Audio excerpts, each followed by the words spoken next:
Well, hey everybody, we're here in studio Gillett Cox. Guess what? We're going to make a flower painting. I'm going to show you all the secrets of the botanicals. What we start with is a colour rub, which is one of these. I'm going to show you how to do it. So your first thing, get some gesso on your canvas and don't be neat. Be crisscrossy because you want those little marks behind. Then you want to choose yourself a bunch of transparent colours. So I'd say at least 5, maybe 7, maybe even 8. I've chosen mine for today. And these are those. I'm going to be putting them all over this canvas. I've got them out already. I've got my Chuck's Robust Cloths ready to roll. And I'm just going to get in there. So starting with the pale colour, which in this case is rich gold.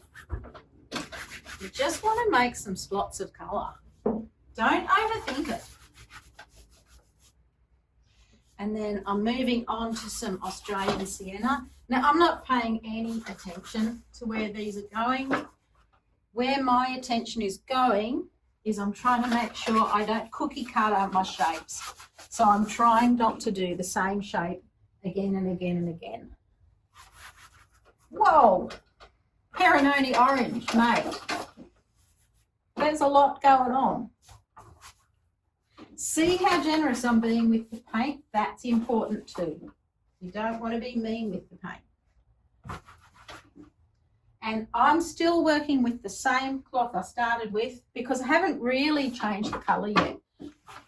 They've all been warm, they've all been some variety of orangey brown, but I'll need to change my cloth after this. Okay, so that was transparent red oxide. Moving on now with some magenta.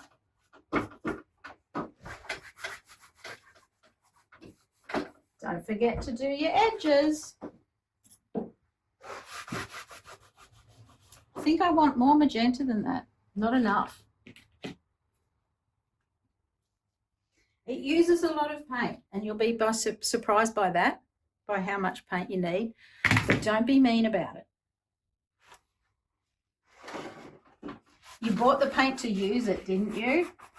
Don't do what I did with expensive stuff. Let it sit there in your cupboard till it goes off. Nobody needs that.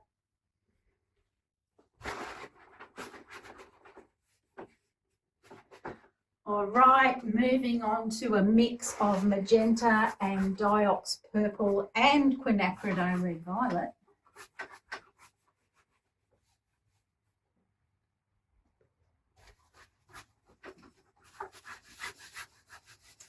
How glorious is that colour? Look at it. Beautiful. Now, new cloth again with some phthalo green.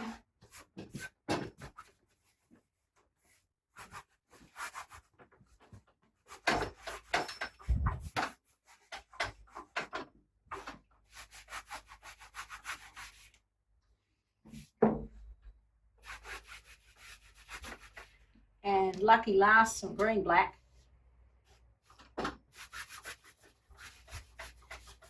And I'm not afraid of letting these colours have a little conversation. I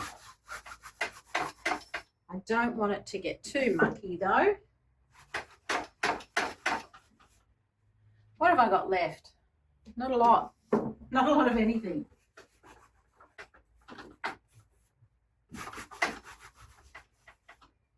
I need something from there. Maybe I'll have a bit more gold, I think. Gold is great because it introduces a whole bunch of lightness. And lightness can be a bit hard to come by sometimes in these colour rubs. All right. Oh, you too. You don't miss out, corner. All right, now a little water spray because you want to make it slippery. And you're moving fast because you don't want this to be dry.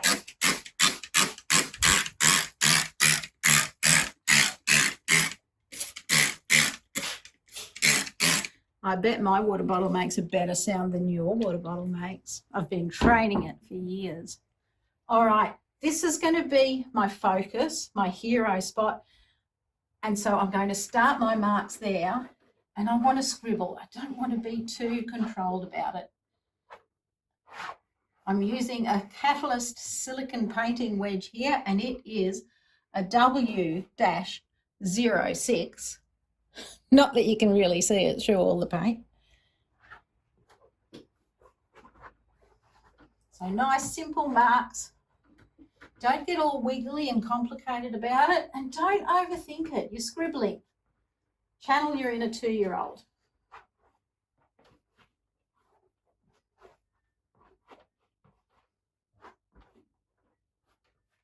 Now I'm just looking for, oh, that's nice.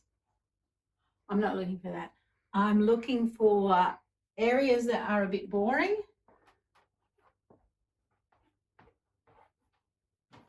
And then I'm just going to get in here and make a few more drips happen.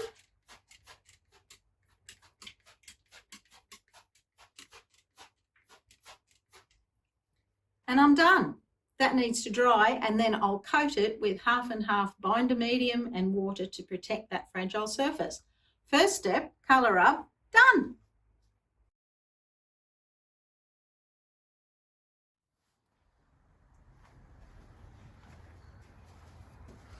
All right, it's dry. Now I need to binder coat it because this layer of paint, super fragile. Here's one I prepared earlier, and you can see the difference. See the shine on that and see how the colours are popped? That's what the binder medium will do for you. So grab it, because here it is. Grab it, dilute it 50% with water, lay your canvas down flat, slop it on. Big brush, work quick, because if you overwork it, it's all of that's going to start lifting, and then just let it dry, come back the next day, ready for what happens next. Now I did it this way, all the runs are coming down. I'm turning it up this way because I just like the dynamism of that. So what I have here is some texture paste and gesso mix. Have it mixed up all the time in my studio. So we've got 50% gesso, 50% texture paste in there. The gesso for the whiteness, because otherwise the texture paste is transparent and, well, translucent, not transparent. It's not quite see-through, but it's a bit so texture paste for the impasto-ness, so it stays fat when it dries, and gesso for the whiteness. So I've got some lime, which I made already. That's got a whole lot of Naples yellow and a little bit of permanent green light. This one I'm putting a bunch of phthalo green in it because I always want 2 different colours on my knife. So in it goes.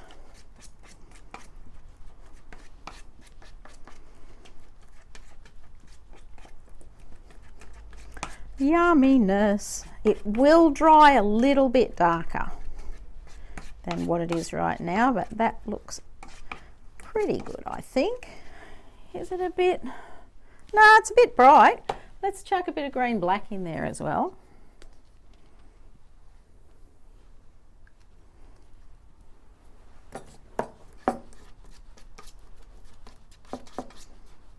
That's better. I want to reserve my brighter, bolder colours for the layers up a little bit higher in this. So I'm using some leaf stencils because I want to start setting up around where the flowers will go. So I have these little versions. These will be available on digital download for you. And this is my hero. So I'm going to add in a whole bunch of leaves here and a whole bunch of leaves over there. And I just try really hard to not overthink this too much. So both colours on the blade nice and full.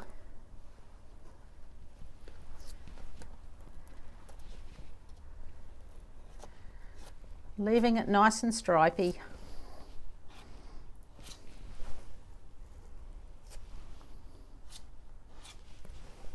See how I'm using the side of the blade to get a nice long mark, not coming in here with the tip. That wouldn't work. And then, ta-da, like that. So I want some more. I'm going to change the angle of my stencil. Might come in about, oh, will I come in there? So that's going to make it mucky on the back of the stencil, so I'll come down a bit. Make sure I'm over there. Now if you're unsure of this, you can do it lying down flat on the table so that your stencil can't fall down, or you can tape your stencil on. You can just do a little bit of masking tape across one corner to hold it. That works as well.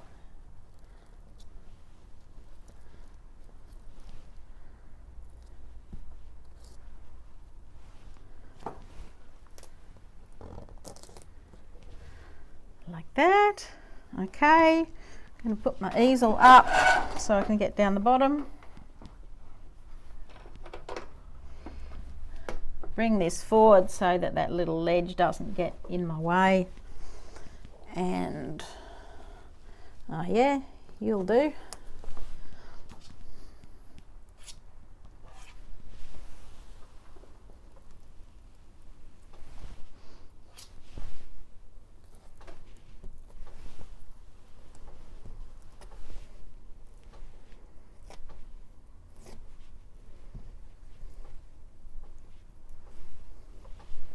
Now, are you ready for this? See these little holes I make in my stencils so that I can hang them up to dry?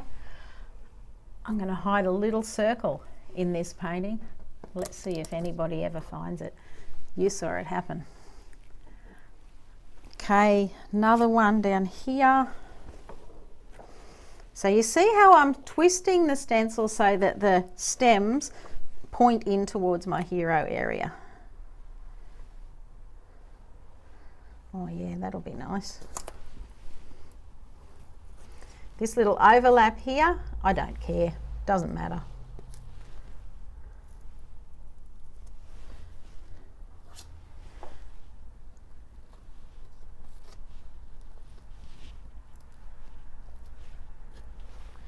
Now see, when I pull it off, see how that has pulled the texture paste from underneath? That's actually quite a pleasing result in the finished job.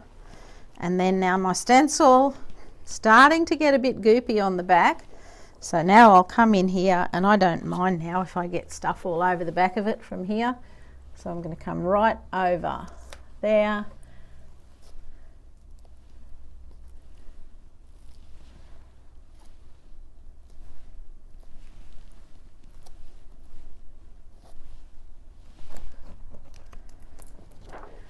And I think that's enough of those leaves.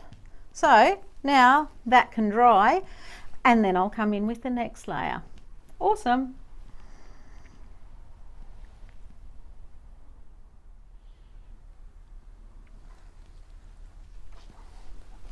Look out, it's happening again. The same thing, but different. This stencil, I've cut it in some different sizes, and you'll be able to as well. So let's have one there, and because I have a few stencils, I can put them in position first, and I do like being able to do that. It's a treat. I do try and make sure that I don't have them all exactly the same, so different angles, but also sometimes I might turn it around. So we have our gesso and texture paste mix, and on this one I've just put in a little bit of Australian sienna, which makes this gorgeous butterscotchy colour. It's delicious, right?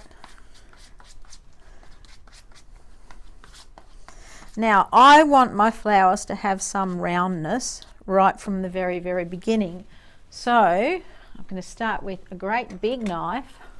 That's a knife.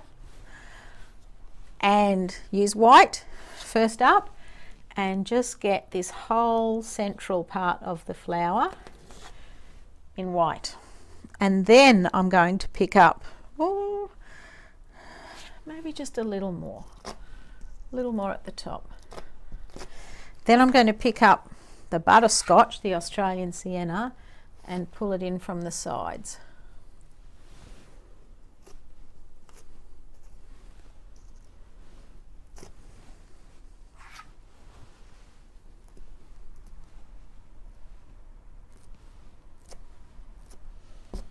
like that. Make sure it's a bit mucked up in the middle. And boom. There it is, a lovely round looking Banksia flower. So do I want another one? I think I do. I think I want another one right here. So same story, big knife full of white, right down the middle. Or not quite white, as it happens.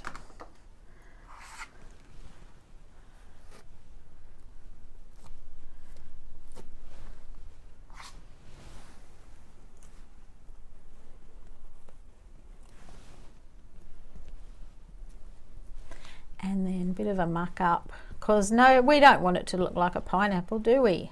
No, we don't. So I'm going to leave that one there, just because I don't want to have to put the stencil down anywhere just yet. And get this one happening.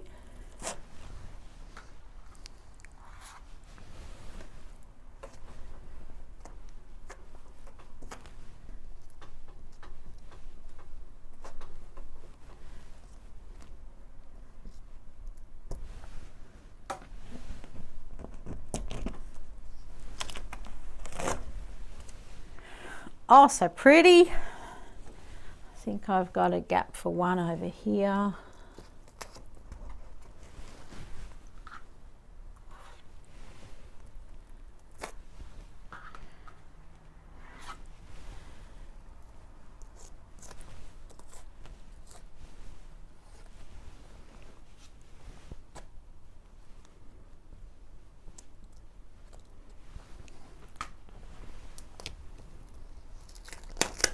Aren't stencils great? You can do a really complicated thing in like 5 strokes. Perfect. Suits the lazy painter. And kinda maybe, I don't know. So when I don't know, best not to proceed, right? That's how it works. Okay, come over here with me and I'll show you how to scrape a stencil down.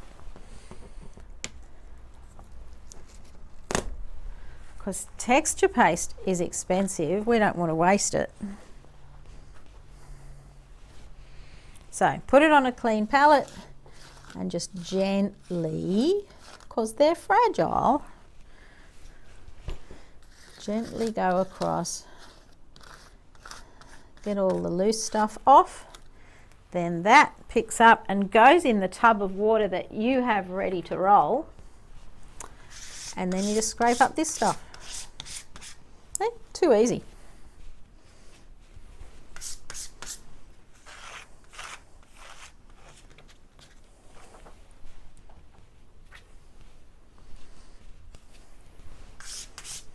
So I still have some other sizes though.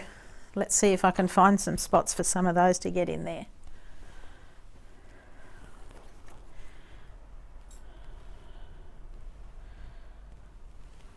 Yeah, there's a spot. So see how I'm kind of rehearsing where it might go? I'm thinking, maybe this angle, check. Eventually I'll find a spot and it'll be correct. And if I can't find a spot, that means I won't do another one.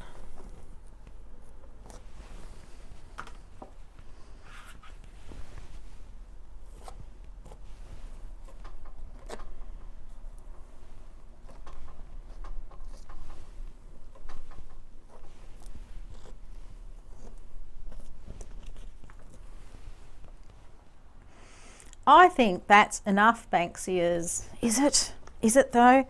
Is it, or is that just the thing I say, oh, I'm done now, but then I'm not? There's always another thing. Yeah, because I think I want these ones here too.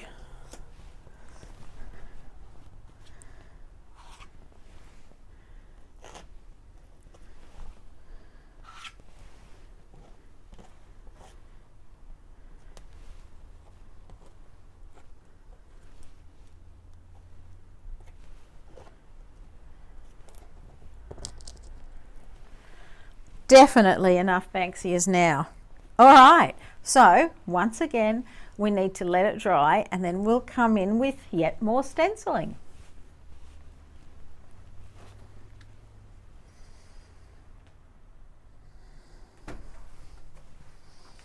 All right, let's get back into it. This time I have put some Acrylic Yellow Deep into what was left of the Australian Sienna and the white texture paste that I had before, because it was already yellow. I just wanted it yellower. So I have my negative stencils here, and these stencils are negative because see how the flower itself is made of plastic. Here the holes for the flower were where the texture paste went through. Here it's around the flower, so negative, positive. It's okay, you'll get your head around it eventually. It took me a long time. So we're filling up this whole corner with the negative stuff.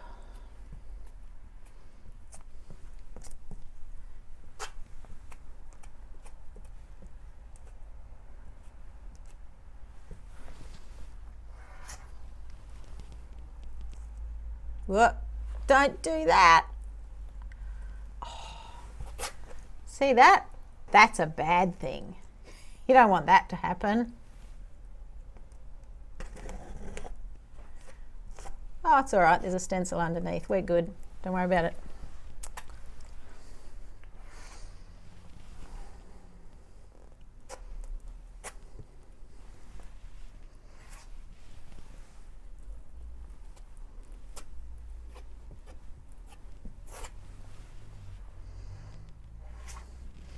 So when you're doing this, don't be mean about only mixing up a little bit of texture paste, because if you run out of this colour and you're not done, you're going to have to try and match it. And good luck with that.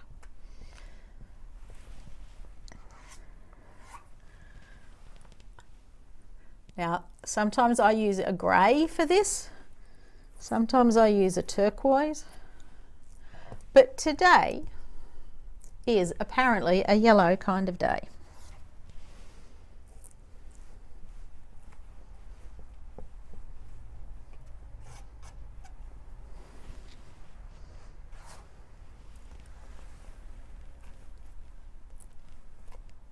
So just going to go that far because I think I need to replace this stencil. Is this the one on top? Yes, it is. Okay, so that can come out of there. Look how pretty that is. Do I want to come down further? I think I might.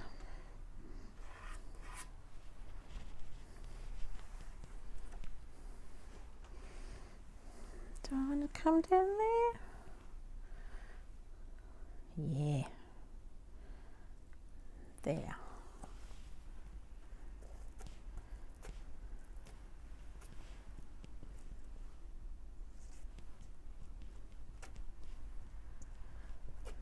Isn't it handy how the texture paste kind of glues it to the surface? I love that. Nice. All right, that can just sit there for the minute while I sort out my edges. So you want this colour to go all the way around the edges. It's a lot like icing a cake, getting that on.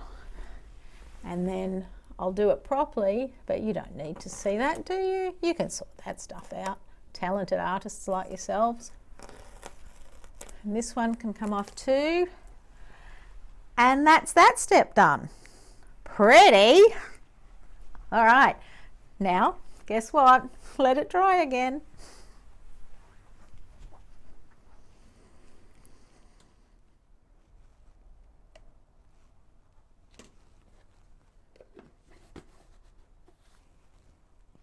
Well, hello. Paint has dried. You know what that means. Time for the next bit. So, the fourth stencil that you have in your pack, time for that one now. So I'm just using my gesso and texture paste mix it has no other paint in it, because if you've put gesso in there, it's already white. You don't need to add more white. So not over top of that flower. I'm being a little bit conscious of what sits in front of what other thing. So we'll have ourselves some of those. The big reveal. So that's nice. I'm trying to create a rhythm of flowers through here.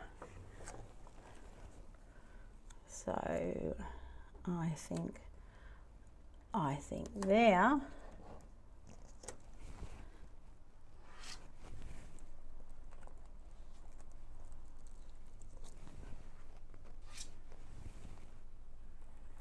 See, as much as I can, I'm going for one simple roll of my knife, not getting all bitty about it.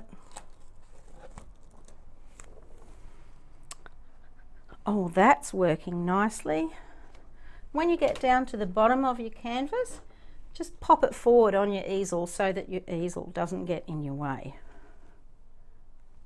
And there, I think. Obviously, I need more hands to do this.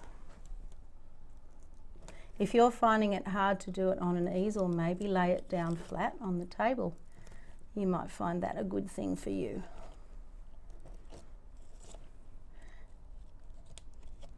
And if your table's too low, you can get some things called bed risers, I think.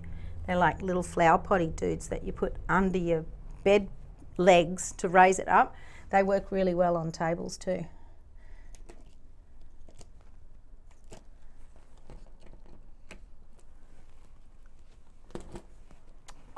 So look at that lovely C shape, as in the letter C, not the ocean. It's not that.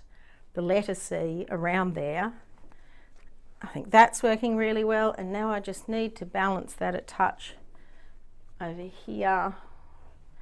Yeah, I reckon in there.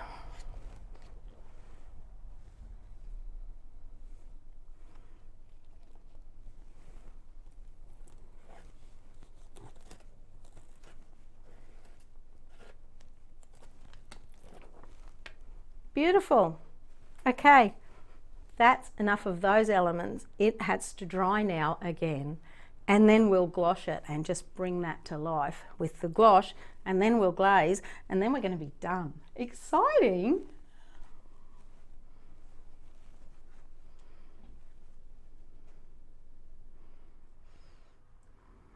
Grand assumptions that you're ready to go. It's dry again, time for the next bit, and the next bit is to outline some of these things, and I'm going to use gouache to do that.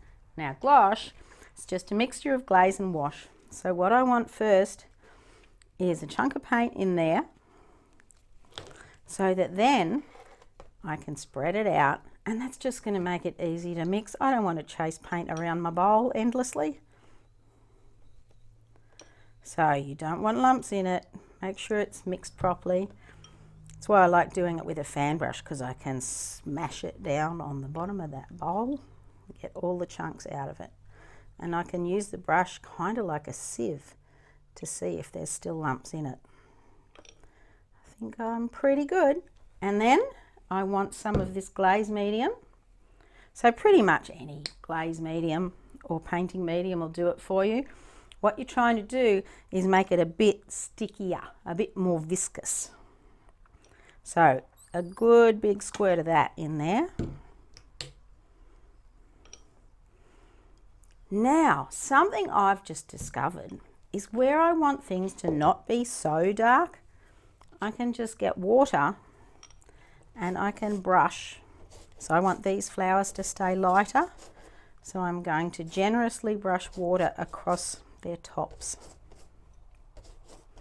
You really do have to make sure your paint's dry if you're going to do this, because otherwise you're going to smash it everywhere. So focus on their top, less on their bottom. That's enough of that. And then I've got this lovely mix here, and I'm going to get this in here in all the gaps between the flowers. Make sure I get some on everywhere where I've got texture for it to respond to. More on the base of these flowers.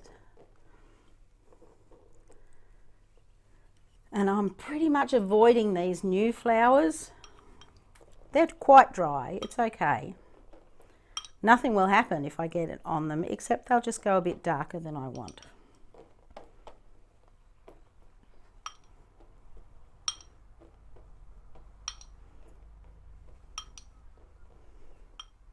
So it's generous, yeah? Are you freaking out yet about how much paint I'm using? Good, that's my job. Okay, so that's there. And then I've just got ordinary water in here.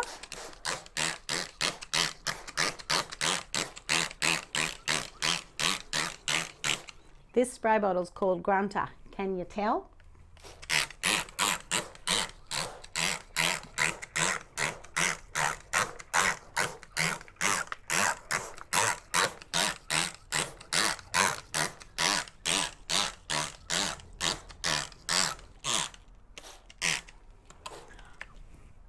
Excitement. Okay, now I'm just looking for bits. So I've got some overspray here where the blue black has gone onto the yellow. I'll just push that back a bit, and now I just need to grab my wet cloth.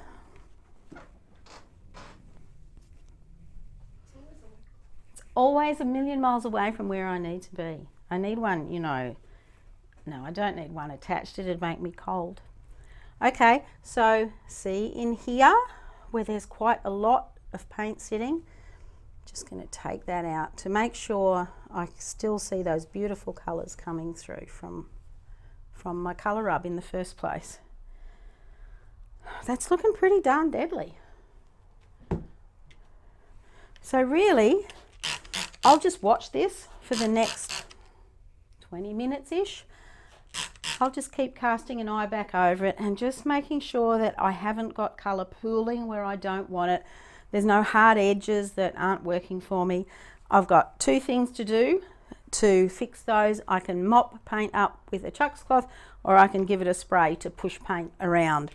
And then, like, so here's a bit. See here where I didn't spray that at all, and it's just an unpleasant blob of paint. So just give it a little hit of water and boom. Look at these leaves coming back up out of the gouache. Isn't that pretty? All right, gouache needs to dry and then we'll come back again.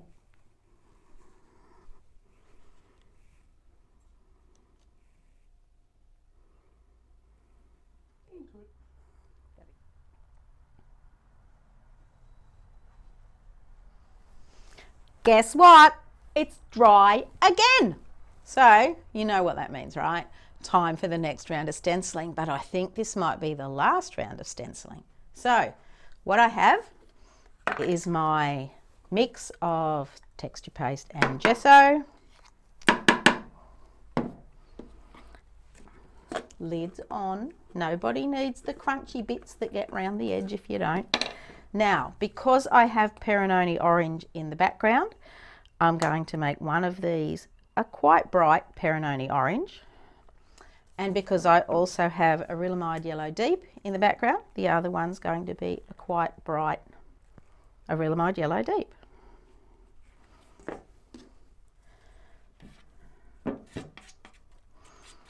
Little bit of paint mixing.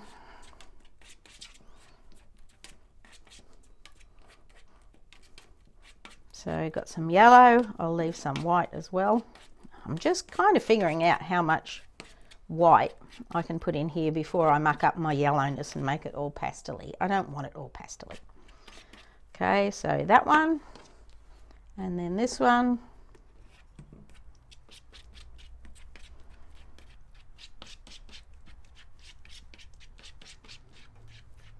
Oh, I think I need a bit more paint than that.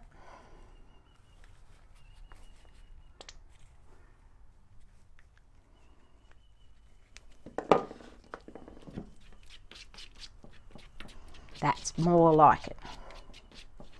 Okay, so using the same stencil as last time, but I did flip it over to make sure. Oh, did I? Yes, I did. I thought I did, just checking. So I want to remember that this is my hero area here. So this is the first place I'm going to do this. And picking up both colours on my blade at the same time and making sure that my blade is nice and full, and then holding the stencil down. Now I'm on a textured surface, there's all of that underneath, so it might muck up, but if I'm careful and if I'm slow and if I try real hard to only pass once over each area, that's going to help me.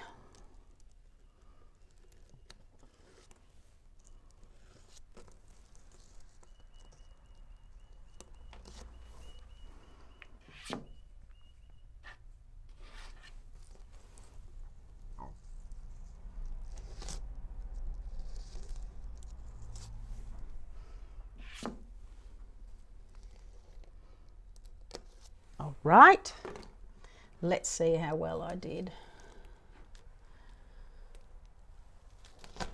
Oh, beautiful. Okay, that's very nice. Pleased with that. So then I need to decide, I think I want a few over here. So I've got to be careful of cookie cuttering. I don't want, if I do some here, then I have to be careful that I don't use that same gap between here and then add some more there, because our brains love symmetry and I'm constantly fighting the whole idea of it. So might have some white and some Perononi orange for this bit over here, and I might just use a partial, so I might choose to come in there.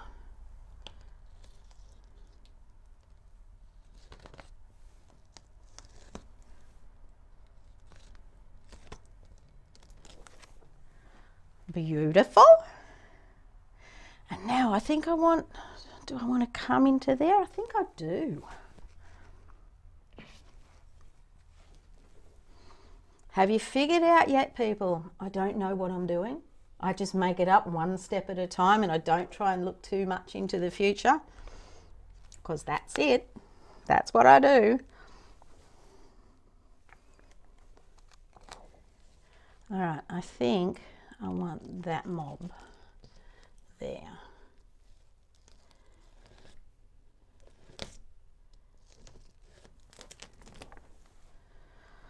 I think I did. That's nice. Will I leave that? No, that looks a bit yuck. So that's just where the stencil had goop on the back of it and it's come onto there. Sometimes it's nice to leave on there, but more often I take it off. And probably it's getting to time where I need to wash this stencil. Might get another one out of it before I have to.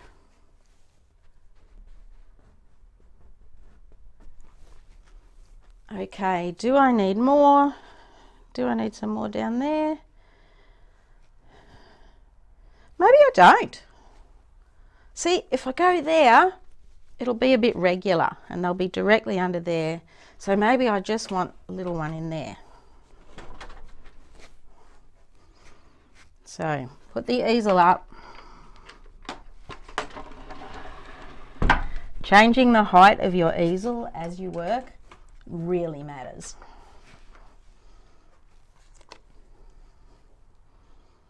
Oh yeah, gonna go there.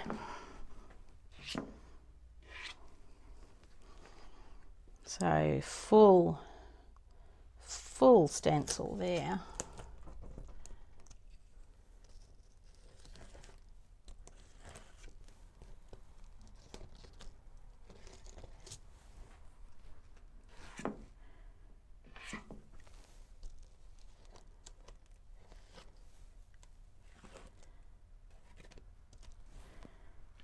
And then, just to be fun, pick up some white on top and just do some patches like this across the top so that I get a bit more variety in the colours of my flowers. Ta-da! So pretty. All right, we are done with stenciling. That's got to dry again, and then some glazing. Yay!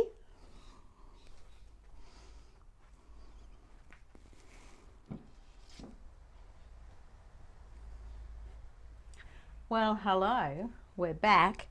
It's glazing time.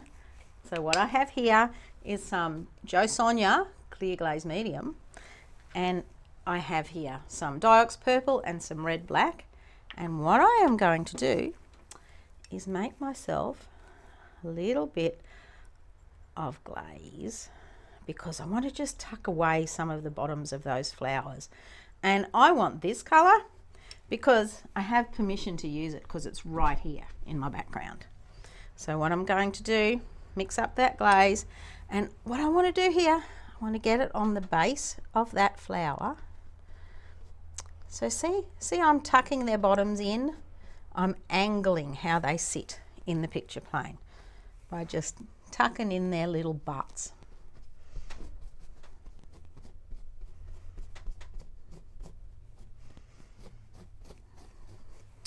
Pretty. I like how this colour's reacting to everything else that's on there. So this is transparent, so it's kind of hard to make a mistake. And if you do something that you hate, it just comes off straight away with a wet rag. A little bit more tucking.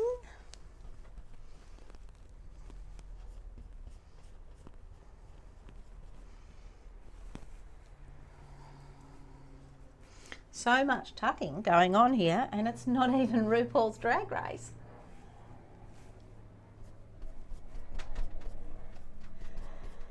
All right, so they're tucked back. That's good. Not super pleased with how that missed out on the glossing. So I'll just make my glaze a little bit prettier, so a little bit more purple in there. And I'll just come over parts of those so they're not so standing out, screaming at me. Just like that. Maybe over here too. And might just pebble that a little bit too, just to make sure it sort of melds into the background nicely. I think I might be done with glazing. Okay, this one away. And now what I want to do is these little tricky soles. So these are Derivan refillable bottles. They've just got half and half paint and water in them, and they're great because they have this little fine tip. And I'm going to use those tips to add some pollen to my flowers. So we need to be horizontal for that.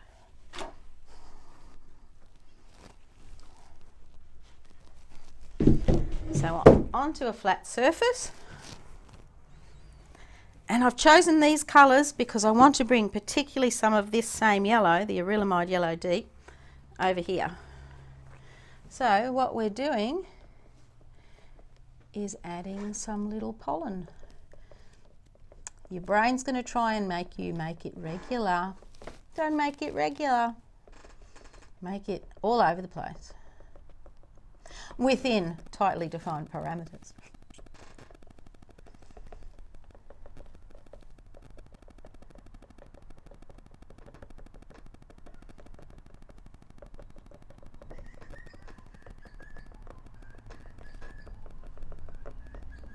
I love the way this looks on these flowers. It just makes them so pretty. So, oh yeah, that looks, I don't think I even want the orange one, you know. I think it just has to be all yellow. Okay, so that ad infinitum, because I have one more thing to show you. You don't need to see all the dotting, you've seen it a little bit, but I do have this one more thing to do, and it's over here, so just stay there, I'll be back.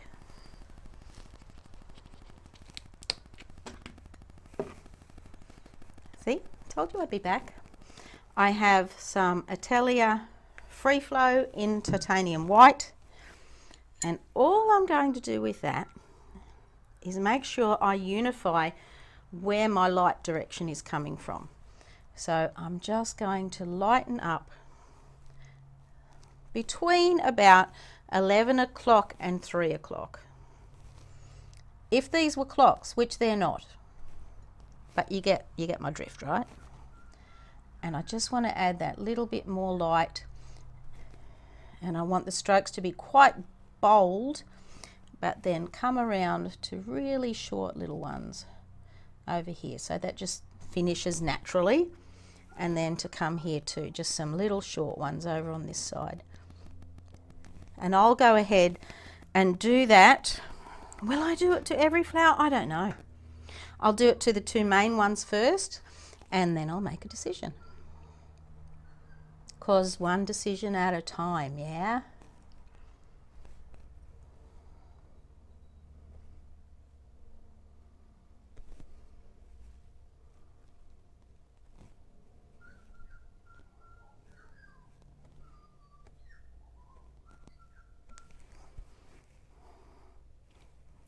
I think only the main flowers.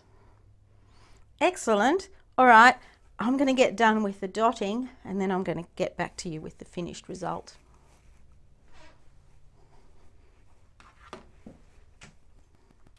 And that's it, guys. We're done. Thank you for being here. I hope you enjoy following every step of that and making your own beautiful botanical painting with all the resources that you've got as part of this kit. I'm done. Finished in the studio for the day. Yay, must be wine time. All right, happy painting everybody. See ya.